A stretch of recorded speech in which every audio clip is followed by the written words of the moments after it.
안녕하세요. 짱이맘 인사드립니다. 반갑습니다. 오늘 주말이죠. 직장생활 하시는 분들은 오늘 모처럼의 휴가를 또 오전 중에 저처럼 즐기고 계시지 않을까 싶은 생각이 든답니다. 날씨도 좋고요. 바람도 좋고 햇빛도 너무너무 좋아요. 매일매일 이런 날이 있으면 정말 좋겠죠.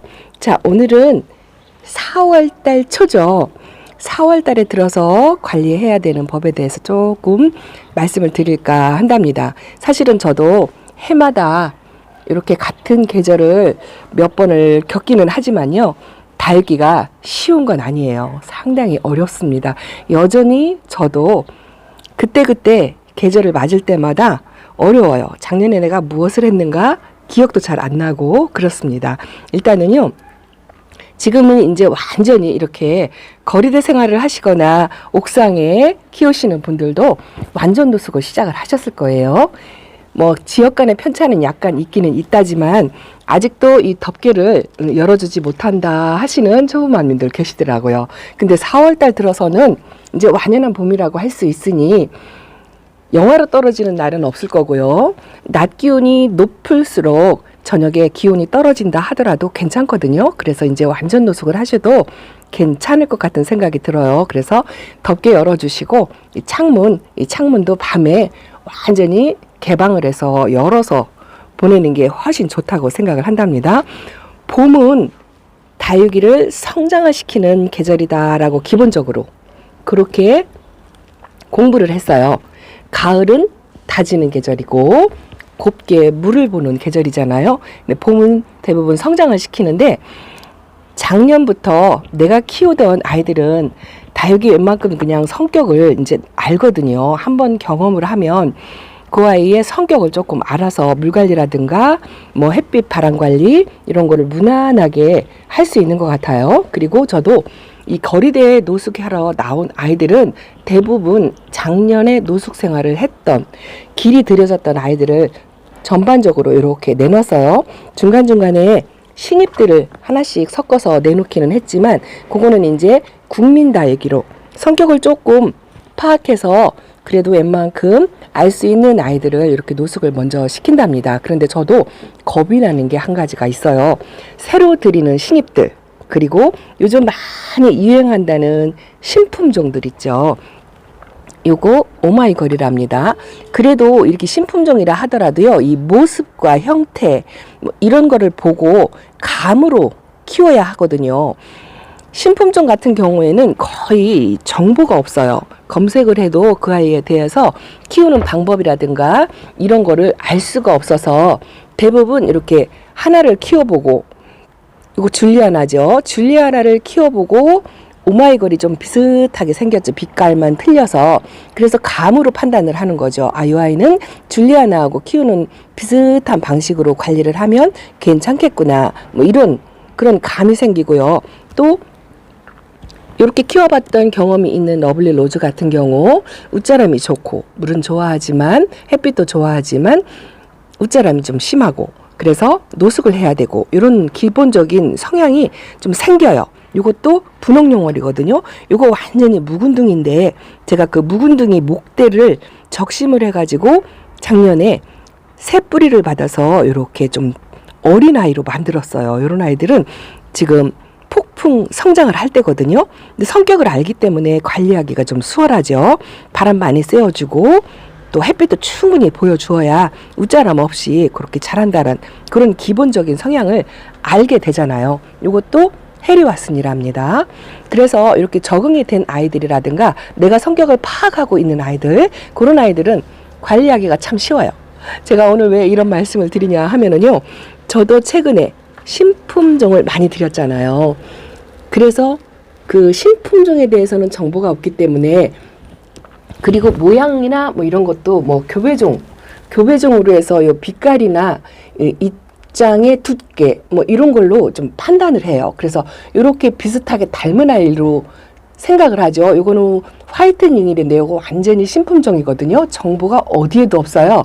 그런데 모양이 약간 베리 같은 그런 비슷한 모양을 갖고 있어서 너는 베리처럼 키우면 되겠구나 하고 그냥 그렇게 감으로 생각을 하는 거고요. 요거는 티볼리라는 신품종이죠. 아직도 제가 이렇게 꼬지를 안 빼고 있거든요. 그런데 이런 아이들도 약간 그 샴페인을 닮았다 그렇게 생각을 하고 키우고 있는데요. 어쨌든 정보가 없고 겁이 나기 때문에 분갈이를 한 지 얼마 안 된 신품종 같은 경우에는 저 같은 경우 첫물을 조금 늦게 주려고 그렇게 하고 있어요. 이게 왜 그러냐면 첫물을 너무 빨리 주면 이 아이들이 성격을 모르기 때문에 국민다육이처럼 성격이 의외로 좋다 하면 빨리 적응을 할 수도 있겠지만 그렇지 않은 경우에는 이 첫물이 상당히 위험할 수가 있거든요. 이거 보세요. 제가 지금 꼬지를 빼고 있는데 살짝 움직이죠. 그래서 아직도 뿌리를 완전하게 자리를 잡지 못한 것 같아요. 그럴 때 첫물을 너무 일찍 주면 좀 위험도가 있다라는 거를 제가 오늘서 느꼈는데요. 이 두 아이들은 그래도 뿌리 활착을 약간 했다 해서 이렇게 햇빛 쪽으로 내놨어요. 근데 오늘 아침에 제가 아이들을 한 바퀴 싹 살펴보니까요. 두 아이가 좋지 않아서 내려놨답니다. 자, 한번 보여드릴게요. 저 밑으로 내려갑니다. 자, 제가 이렇게 조금 시원치 않고 아픈 아이들을 왜 밑으로 이렇게 내려놓냐면요. 같은 베란다에서도 위의 공기가 제가 항상 그랬잖아요. 따뜻한 공기는 위로 올라가고 이 시원한 바람 공기는 밑으로 내려와요. 이거는 겨울에도 물론 마찬가지고 여름에도 마찬가지인 것 같아요. 그래서 저는 조금 상태가 좋지 않거나 요양을 시켜야 되거나 분갈이를 뭐 금방 했다든가 하면 이 밑에다 대부분 내려놓는데요. 그렇게 내려놓고 관리를 해야 되긴 한데 그 이쁜 맛에 자꾸 위에다가 올려놓는 습성이 있어요. 제가 이 베이비 핑거도 상당히 까다롭다고 말씀을 드렸잖아요. 저도 2번을 실패하고 3번째 키우는 아이는 그럭저럭 지금 유지를 하고 있는데요. 이런 베이비 핑거 같은 경우에는 빗물에 상당히 약해요. 제가 빗물을 2번 연거푸 맞추고 한번 완전히 내려앉아서 보낸 적이 있거든요. 그래서 비가 올 때는 저는 이 아이는 한 번을 맞췄다면 한 번은 안 맞추고 안으로 데려놓고 되도록이면 물을 아껴서 그렇게 주되 또 통풍도 많이 신경을 써야 돼요. 그래서 이렇게 아래 칸에 바람이 좀 좋은 장소에다가 이렇게 놓고 약간은 말려서 그렇게 관리를 하니까 지금은 아직까지는 성공을 하고 있어요. 근데 다육이를 이렇게 키우면서 직접 내가 겪어보고 경험하고 하면 어느 정도 성격이 파악이 돼서 그 다음부터는 조금 키울 수 있는 스킬이 생기거든요. 그런데 저도 신품종은 전혀 그런 감이 안 생기잖아요. 이 두 아이를 제가 이렇게 내려놨는데요. 상태가 좋지 않아요. 지난번에 제가 이 아이 캣 우먼이랍니다. 새로 들여온 아주 예쁜 아이죠. 지금 자세히 보니까 이렇게 금줄도 이렇게 있더라고요. 금줄도 있고 이쁜데 이 입장이 첫물을 조금 일찍 주었다라는 생각을 하는 게 입장에 물이 차가지고 제가 이렇게 오늘 아침에 가위밥을 조금 주었거든요. 하나는 말라 들어갔어요. 이것도 말리는 중인데 그래도 걱정스러워서 일단 빨리 말르라고 이렇게 가위밥을 준 상태거든요.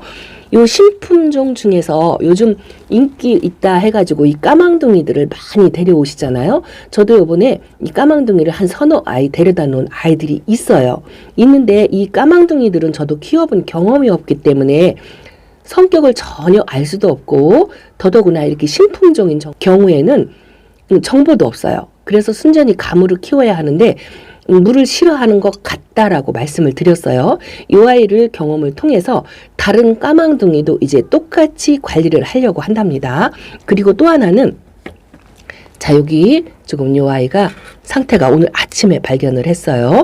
요게 델로아랍니다. 델로아가 뿌리를 활착을 잘 한다 싶었는데 제가 물을 조금 욕심을 부려서 덩치가 작잖아요. 키우고 싶은 생각에 뿌리 자리를 잡았다 해서 물을 주었더니 요 가운데가 오늘 아침에 이렇게 녹았어요. 그래서 하나를 떼어냈는데 이 아이는 뽑아야 될 것 같아요. 요 나머지 얼굴이라도 살리려면 빨리 뽑아가지고 분리를 시켜서 좀 꼬들꼬들하게 한 열흘 정도 지금 말리려고 생각을 한답니다. 말렸다가 다시 하려고 하는데 이 아이 같은 경우에는 성격이 그리 까다롭다라고는 생각을 안 했어요. 근데 제가 첫물을 너무 일찍 준 것 같아요. 자리도 잡기 전에 천물을 주어서 이 모양을 만들지 않았나 싶고, 이 뿔맛에 제가 맨 꼭대기 위에 올려놨어요. 꼭대기 위에가 통풍이 잘 안 돼서 이렇게 되지 않았나 싶은 생각이 들더라고요. 그래서 좀 후회를 많이 했답니다. 그래서 이 까망둥이에 대해서 조금 말씀을 드릴게요. 자, 여기도 제가 최근에 드린 까망둥이들이 있습니다. 저도 이런 까망둥이들은요, 올해 처음 키워봐요. 작년엔 없었어요. 그리고 뭐 유행을 한다고는 하지만 수집하는 정도는 아니고, 그래도 기본적으로 한 3아이 정도는 있어요. 이 아이도 온 지 얼마 안 됐고 분갈이를 당연히 했겠죠. 아드리안이라는 아이랍니다. 그런데 제가 저 캣 우먼을 조금 상태가 안 좋은 걸 보고 물을 싫어하겠구나 싶어서 일단은 이런 아이들은 물을 상당히 아껴서 관리를 하려고 생각을 하고 있습니다. 그나마 이 아이는 뿌리 활착을 해서 아주 지금 짱짱해요. 천물도 먹고 물 반응도 상당히 좋았어요. 그런데 이렇게 녹빛이 조금씩 이렇게 있고 한 아이들은 그나마 괜찮은 것 같더라고요. 이거는 레드혼이라는 아이예요. 레드혼이라는 아이인데 그래도 완전히 안심은 못하겠어요. 왜냐하면 처음 키워보는 아이라. 그리고 또 하나 데려온 아이가 이 아이랍니다. 이 아이도 까망둥인데요. 라비앙 로즈라는 아이예요. 근데 이 아이도 캣 우먼하고 많이 닮았어요. 많이 닮았고 금기가 이렇게 변이성이 있는 아이들이 상당히 약하거든요. 제 캣 우먼도 금줄이 있어서 좋아라 했더니 이게 좋아할 만한 건 아닌 것 같아요. 이 아이도 캣 우먼하고 상당히 비슷하지 않나 싶어서 이 아이는 아예 물을 지금 안 주고 있어요. 물을 안 주고 조금 마른다 싶게 관리를 하려고 그렇게 생각을 하고 있거든요.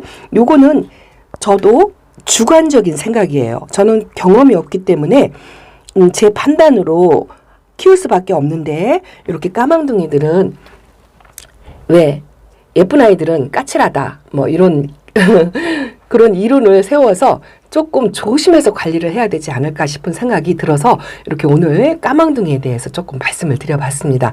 저 마찬가지로 이 까망둥이 오래 많이 들여가지고 처음 키우시는 분들도 많이 계실 거라 생각해요. 물론 매니아한 분님들 중에서 경험이 많으신 분들은 이 까망둥이 키우는 노하우가 있다면 조금 정보를 제공해 주셨으면 그 댓글을 보고 또 많이 배우게 되는 계기가 되지 않을까 싶습니다. 자, 그래서 4월달 관리에 분갈이 한 아이하고 분갈이 하지 않은 아이하고 구분을 해서 관리를 하시면 좋을 것 같아요. 분갈이를 하지 않은 작년부터 적응이 되었던 그런 다육이들은 이렇게 완전히 이제 노숙을 시켜서 단련이 되었기 때문에 크게 문제가 되지 않는데, 분갈이 한 아이들은 최소한 물을 조금 늦게 주시는 게 좋을 것 같고, 또 이렇게 반그늘이라고 하죠. 반그늘에서 적응을 시키는 시간을 조금 오래 갖는 게 훨씬 더 좋을 것 같다라는 생각을 가지고 있습니다. 저는 그래서 그렇게 관리를 할 거고요. 물론 저렇게 키우면서 아픈 아이들이 생기지만 이걸 경험을 토대로 해서 또 다른 아이들에게 그 관리하는 방법을 응용을 해서 적용을 시키는 거죠. 이 까망둥이가 물에 약하구나 하는 그런 판단은 하나는 생겼어요. 그래서 그렇게 똑같이 까망둥이 종류를 그렇게 관리를 하려고 생각을 한다. 또 한 가지 4월 달에 관리법으로는요, 다육이가 성장하는 계절이라고 말씀을 드렸잖아요. 그래서 충분히 햇빛도 많이 보여주고 바람도 많이 쐬어주고 물도 충분히 관수를 해가지고 이제 덩치를 조금 키우고 그렇게 해야 되겠죠. 겨울 동안, 가을 동안 이렇게 옹그다그리고 다져진 아이들을 조금 덩치를 키우고 통통하게 그 살을 찌우려고 그렇게 관리를 하시는데, 기본적으로 내가 키웠던 아이들은 그게 돼요. 그게 되는데 키워보지 않았던 아이들은 그게 잘 안 되죠. 그래서 폭풍 성장을 시키는 것도 좋지만 성격을 만약에 모른다면 조금 조심해서 물도 조금 아끼고 그렇게 해서 햇빛 많이 보여주고 바람 많이 쐬어주고 기본적으로 그 관리를 하면서 물 조절을 조금 잘 해야 되겠다라는 생각을 오늘 아침에 저 아픈 아이를 보고 했답니다. 그래서 성장을 시킬 아이들과 또 성장을 시키지 않고 다져질 아이들을 구분을 하시는 게 좋을 것 같아요. 이 아이는 론니 하트라는 아이랍니다. 이 아이는 작년에 가을에 분갈이를 했고, 그래서 솔방울처럼 얼굴을 잔뜩 모으고 있었는데요. 봄을 맞아가지고 이 아이가 성장을 하느라고 자리는 확실하게 잘 잡았어요. 물 반응도 확실하게 잘합니다. 물을 충분히 주고 햇빛과 뭐 노지에 나가도 별반 상관은 없어요. 그런데 이 아이가 얼굴을 이렇게 많이 피웠잖아요. 성장하느라고 얼굴을 피우는 이유도 있지만 이렇게 얼굴이 확 피었을 때 연거푸 물을 재차 반복해서 주게 되면 얼굴이 더 벌어지겠죠. 그러면 과습으로 갈 수 있는 위험성도 생긴다는 거죠. 그래서 이렇게 얼굴을 확 피는 아이들 있죠. 성장하느라고 피는 아이들에게는 이런 얼굴 모양을 보고 너무 많이 피었다 싶으면 물을 조금 조절해서 아껴가지고 그렇게 물 관리를 하는 거를 권해드리고요. 또 기존에 키웠던 아이들 중에서 얼굴을 키우지 않고 이렇게 약간 다져지면서 단단해졌어요. 요거는 제가 아주 오랫동안 키웠던 엔젤스 핑거랍니다. 엔젤스 핑거는요, 두 가지라고 말씀을 드릴 수가 있어요. 좀 성격을 알고 키우면 좀 수월하기는 한데요. 저도 처음에 외도로 데려왔던 아이는 물 관리를 잘못해서 뚝뚝 떨어뜨린 경험이 있어요. 그래서 이런 아이들도 너무 과한 과습은 좋지 않거든요. 비를 연거푸 맞추는 걸 권해드리지 않아요. 국민다육이 같은 경우에는 연거푸 맞춰도 상관없어요. 그 연거푸라는 간격이 3일 전에 비가 와서 비를 맞췄는데 3일 뒤에 또 비가 온다. 그럼 또 맞추면 안 되겠죠. 그런데 이렇게 화분이 사이즈가 작을수록 봄하고 가을 같은 경우에는 일주일에 한 번을 맞춰도 괜찮더라고요. 그런데 만 하루를 저는 꼬박 맞추는 경우도 있어요. 이틀 정도 맞춘 경험도 있습니다. 그런데 너무 과하게 뭐 3일 정도 흐린 날에 계속 비를 맞춘다? 그것도 안 좋겠죠. 그리고 물 관수한 지 내가 일주일도 안 됐는데 비가 또 온다 하면 또 연거푸 맞추는 것도 안 되겠죠. 그래서 그 기본적인 주기라는 게 있잖아요. 봄하고 가을의 기본적인 주기는 2주다라는 말을 하잖아요. 그 2주를 중심으로 해서 조금 앞으로 당겨도 괜찮고 조금 뒤로 물러나도 괜찮죠. 그렇게 조절을 해서 물 관리를 하시는 게 다육이의 기본 물 관리를 중점으로 해서 물관리 하시는 게 어떨까 싶은 생각이 들어요. 너무 과도 좋지 않고 특히나 이렇게 최근에 분갈이한 다육이들 있죠. 아직 뿌리를 자리를 잡았다 해도 이 아이들 성격을 모르잖아요. 성격을 모르기 때문에 꽃박 한 달, 두 달 정도에는 성격 파악도 하면서 관찰을 해야 되기 때문에 물을 조금 아끼시는 게 좀 좋지 않을까라는 생각을 오늘 아픈 아이 두 아이를 보고서 이렇게 또 찌저리 걱정이 되어서 말씀을 드린답니다. 내가 기존에 키웠던 이런 성격 아는 아이들, 그런 아이들은 괜찮아요. 근데 이렇게 나이 먹은 아이들이나 또 색깔이 아주 유난히 지금 이 봄에 녹빛을 조금씩 올려야 되거든요. 근데 녹빛을 안 올리고 색깔을 예쁜 색감을 유지하는 아이들이 있어요. 이런 아이들도 지금 녹빛이 전혀 안 올라오고 있죠. 분갈이를 한 지 얼마 안 됐어요. 요거 레드킹스라는 아이랍니다. 이 핑크루비도 마찬가지예요. 핑크루비는 키워와서 경험이 많이 있지만 그런 아이들도요. 녹빛이 올라오지 않고 빨간색을 계속적으로 지금 유지를 하고 있다 하면 물을 아껴주시는 게 좋고 바람이 잘 통하는 곳에 놓는 게 좋고 그렇게 관리를 하시면 좋을 것 같습니다. 그리고 이렇게 그냥 속살에서 녹빛이 이렇게 많이 있는 아이들은 그나마 그래도 이 봄 같은 계절에는 햇빛, 물, 바람 실컷 쐬어줘도 괜찮을 것 같습니다. 자, 오늘도 이렇게 4월 관리에 대해서 조금 말씀을 드렸어요. 분갈이 한 아이와 분갈이 하지 않은 아이를 구분해서 관리를 하시면 좋을 것 같고 분갈이 하지 않은 아이들과 그리고 색감과 또 성격을 모르는 아이들은 물을 조금 아껴서 관리를 하셨으면 좋겠습니다. 제가 그렇게 하고 있는데 이게 성공적이라고 말씀을 못 드려요. 어쨌든 조금 도움이 될까 싶어가지고 오늘 아침에 또 거리대 아이들 나와서 보면서 말씀을 드렸습니다. 자, 오늘 하루도요. 행복한 주말 되시고요. 건강한 하루 되시길 바랍니다. 짱이만 이렇게 인사드리고 다음 시간에 찾아뵙겠습니다. 감사합니다. 안녕히 계세요.